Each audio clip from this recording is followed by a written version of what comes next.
নমস্কার বন্ধুরা, দেখুন অঙ্কের ট্রিক্স কাকে বলে, অঙ্কের ম্যাজিক কাকে বলে। 2 থেকে 3 সেকেন্ডে আপনি নৌকা ও স্রোতের বেগ এই চ্যাপ্টারের প্রত্যেকটা অঙ্কের উত্তর দিতে পারবেন যদি আমার ক্লাসগুলি নিয়মিত দেখেন। আর প্রত্যেকটা সরকারি চাকরি পরীক্ষায় প্রায় এই নৌকার স্রোতের অঙ্ক একটি না একটি চলে আসে। তো দেখুন বন্ধুরা, কথা না বাড়িয়ে শুরু করছি আজকের প্রথম প্রশ্ন। বলেছে একটি নৌকা স্রোতের অনুকূলে 20 কিমি যায় 1 ঘন্টায়, স্রোতের প্রতিকূলে একই দূরত্ব 2 ঘন্টায় যায়, স্থির জলে নৌকার গতিবেগ কত? এসএসসি সাব ইন্সপেক্টর এক্সাম 2003 সালে এই প্রশ্নটা এসেছিল। তো দেখুন বন্ধুরা, কিভাবে আমরা 2 থেকে 3 সেকেন্ডে এই প্রশ্ন উত্তর করব। তো সবার আগে দেখবো যে কি গতিবেগ দেওয়া আছে, প্রতিকূলে গতিবেগ দেওয়া আছে আর কি অনুকূলে গতিবেগ। এই গতিবেগ দুটো যদি ঘন্টায় দেওয়া থাকে তাহলে 2 সেকেন্ডের অ্যান্সার, আর যদি ঘন্টায় না থাকে তাহলে আমরা কি করবো, ঘন্টায় করে নিয়ে 2 সেকেন্ডে অ্যান্সার করবো। ঠিক আছে, তাহলে কি বলেছে, স্রোতের অনুকূলে 20 কিমি যায় 1 ঘন্টায়, তাহলে সেটা ঠিক আছে, 20 কিমি বাস। এবার কি, প্রতিকূলে একই দূরত্ব যায় 2 ঘন্টায়, অর্থাৎ এই 2 ঘন্টায় 20 কিমি যাচ্ছে প্রতিকূলে, তাই না? তাহলে আমরা কি করবো, 2 ঘন্টায় যদি 20 কিমি যায় তাহলে 1 ঘন্টায় 10 কিমি যাবে, তাহলে প্রতিকূলে গতিবেগ 10 কিমি পেয়ে গেলাম, বাস অঙ্ক শেষ।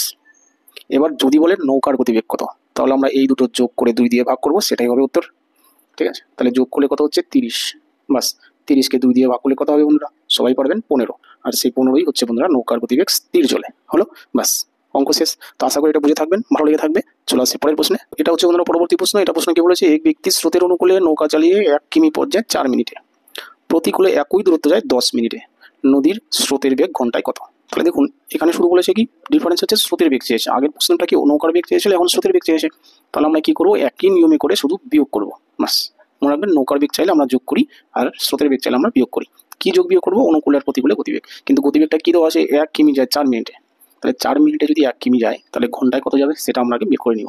তাহলে 4 মিনিটকে যদি 60 করতে চাই তাহলে কত গুণ করতে হবে, 4 15 60। এটা যদি 60 মিনিট হয়ে যায় তাহলে এটা কিন্তু 15 হয়ে যাবে, তাই না? 4 15 60, তাহলে 15 যদি একের সাথে গুণ করি 15 হয়ে যাবে, আর এটা ঘন্টা হয়ে গেল, অর্থাৎ ঘন্টায় গতিবেগ কত কিমি, 15 কিমি। এটা আমি পেয়ে গেলাম যে অনুকূলে ঘন্টায় গতিবেগ 15 কিমি, হলো। এবার কি, প্রতিকূলে একই দূরত্ব মানে 1 কিমি কত সময় যায়, 10 মিনিটে। তাহলে 1 কিমি যদি 10 মিনিটে যায়, 60 মিনিটে কত দূর যাবে, অর্থাৎ 10-এর সাথে কত গুণ করলে 60 হচ্ছে, 6 10 60, অর্থাৎ সেই 6টাই হচ্ছে কি, 6-এর সাথে 1 গুণ করলে 6ই হবে, অর্থাৎ 1 ঘন্টায় 6 কিমি যাবে কি, প্রতিকূলে। বাস, এই দুটো গতিবেগ পেয়ে গেলাম, যে অনুকূলে 1 ঘন্টায় যায় 15 কিমি, প্রতিকূলে 1 ঘন্টায় যায় 6 কিমি, বাস অঙ্ক শেষ। এবার যেহেতু স্রোতের বেগ চেয়েছে তাহলে এই দুটো আমরা কি করবো, বিয়োগ করবো।